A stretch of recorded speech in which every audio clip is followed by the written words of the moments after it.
নমস্কার বন্ধুরা, প্রিয় ফুড কিচেনে তোমাদের সবাইকে স্বাগতম। আজ আমি রান্না করব আলু বেগুন টমেটো দিয়ে ভোলা মাছের ঝোল। তাই মাছগুলো নুন হলুদ মেখে নিয়েছি। প্রথমে কড়াই বসিয়ে দিয়ে দিয়েছি তেল, দিয়ে দিব অল্প একটু নুন। এবার মেখে রাখা মাছগুলো ভেজে নেব।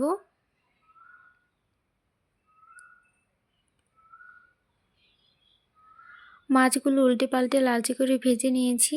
ভাজা হয়ে গেছে, এবার তুলে নেব। এবার এই তেলে দিয়ে দিব আর একটু তেল। এবার এই তেলে দিয়ে দিব জিরে ফোড়ন, দিয়ে দিব কেটে রাখা আলুগুলো,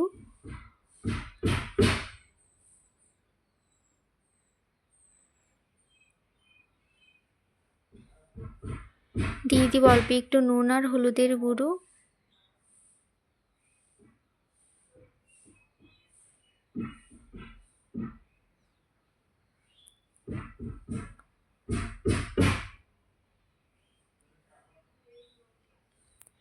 এবার আলুগুলো ভালো করে ভেজে নিব।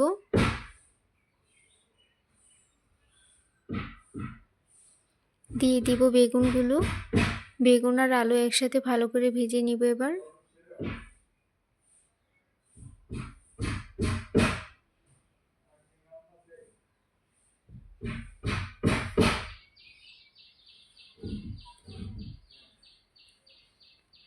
দেখো বন্ধুরা, আলু বেগুনগুলো ভালো করে ভেজে নিয়েছি। এবারে দিয়ে দিব টমেটোগুলো। এবার টমেটোগুলো দিয়ে আরও কিছুক্ষণ ভেজে নিব।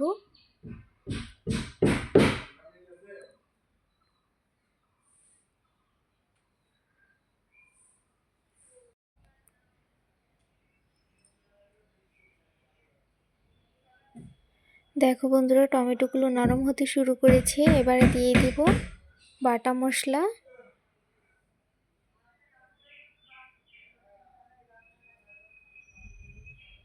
দিয়ে দিচ্ছি কাঁচা লঙ্কা বাটা, দিয়ে দিব জিরে ধনে আর ধনে পাতা বাটা একসাথে বেটে নিয়েছি,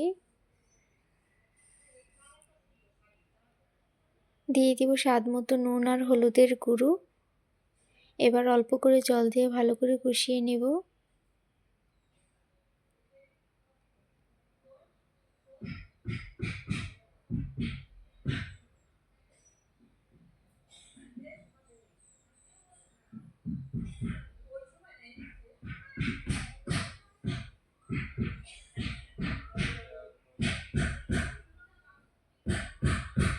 দেখো বন্ধুরা, ভালো করে কষিয়ে নিয়েছি। এবারে দিয়ে দিব পরিমাণ মতো জল।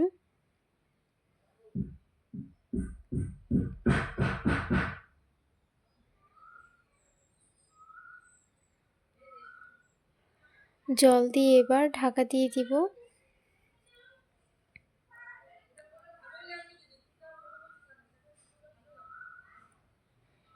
ঝোলটা ফুটে উঠেছে, এবারে দিয়ে দিব ভেজে রাখা মাছগুলো দিয়ে আরেকটু ঢেকে দিব।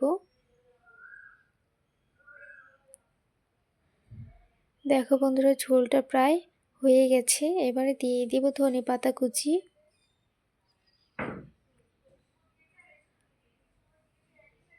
মাছের ঝোলটা হয়ে গেছে, এবার নামিয়ে নেব। বন্ধুরা, ভিডিওটি ভালো লেগে থাকলে অবশ্যই চ্যানেলটি সাবস্ক্রাইব করে রাখবে আর লাইক কমেন্ট শেয়ার করতে ভুলবে না। এভাবে আলু বেগুন টমেটো দিয়ে ভোলা মাছের ঝোল রান্না করে খেয়ে দেখবে, অসম্ভব টেস্ট হয় খেতে। দেখো কতটা সুন্দর হয়েছে, আর খেতে তো দারুণ লাগে।